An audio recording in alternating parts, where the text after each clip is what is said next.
Hey, what's going on, everybody? It's Justin, back at the movies for another review.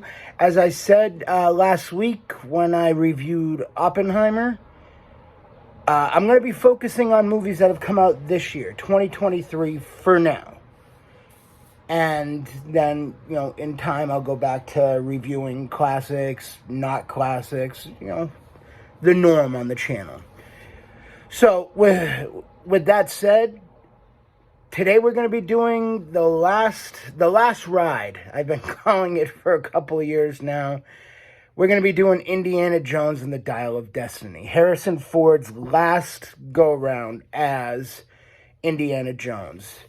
So it stars Indiana Jones, Phoebe Waller-Bridges, Karen Allen, who plays Marion Ravenwood, is back, although briefly. John Rhys-Davies, who has played Sallah throughout the series, is back.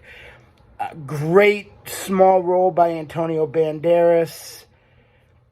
So that's the main cast. Shia LaBeouf is not back. Spoiler alert. I know I normally don't give spoilers in my videos, but his character was actually killed off in Vietnam. So that's why we do not see Mutt in this movie, Henry Jones III. So, now I had a problem with that in a sense that his character in Indiana Jones and the Kingdom of the Crystal Skull is already older. Probably mid-20s, I would say. And then this movie fast forwards a number of years, and he died in Vietnam when he would have been in his mid-30s. And while there were certainly people who were in that age who served in Vietnam, I have a hard time. I mean, I think he volunteered in the movie, so that's the difference. He most likely wouldn't have been drafted at his age. But I feel like that was him being done a little dirty. I know he's had a lot of personal issues that have been all in the media, but I'm a Shia LaBeouf fan. I think he's an amazing actor, and I don't think he got a fair shake. But other than that, the movie was fairly well done.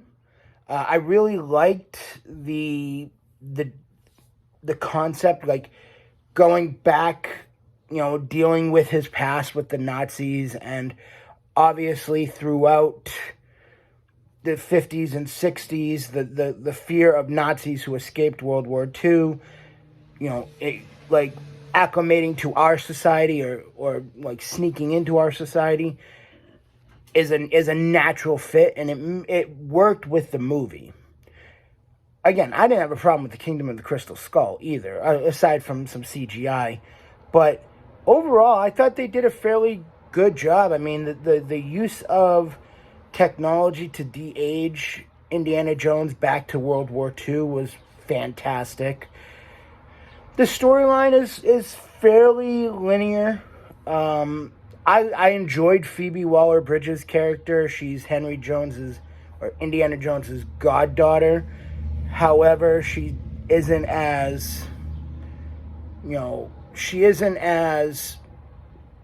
what's the word I'm looking for? She isn't as pristine as she lays out to be. She's a treasure stealer.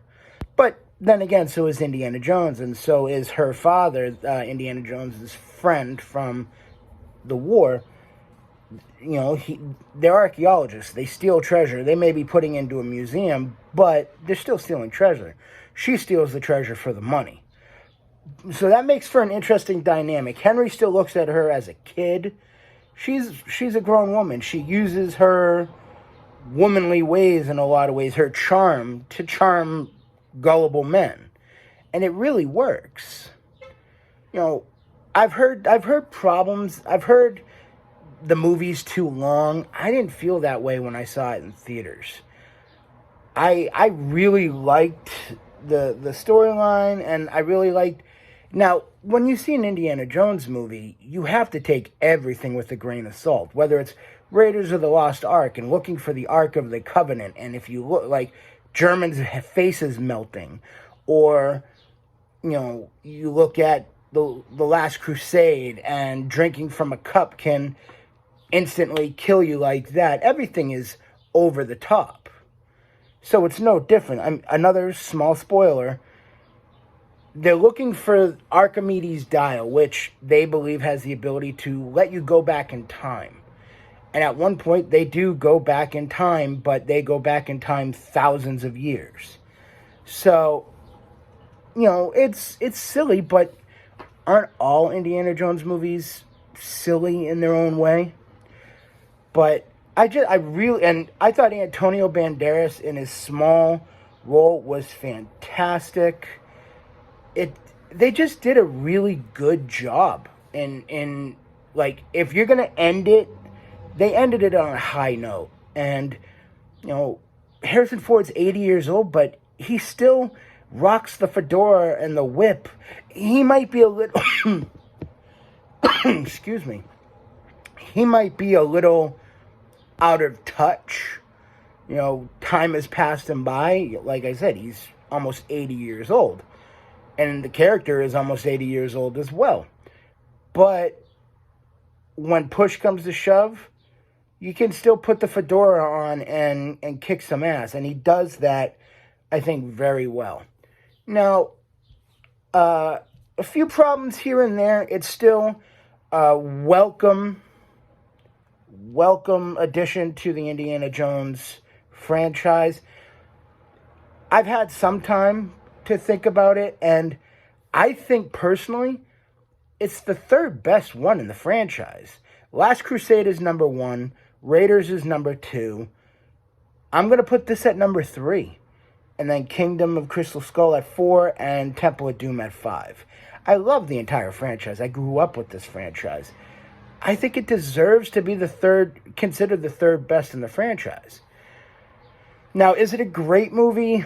No. But it's a very, very, very good movie.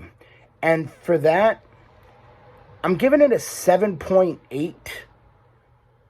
Yeah, it's almost there. It's a few problems here, a few problems there, that drop it from being what I would consider a great movie to being a very good movie. So, Indiana Jones and the Dial of Destiny, Harrison Ford's last ride as Indy. It's a 7.8. That's my review. Let me know what you guys think if you've had a chance to see it. Let me know what you think of my review. Leave a comment down below, and I'll see you guys next time at the movies. Take care.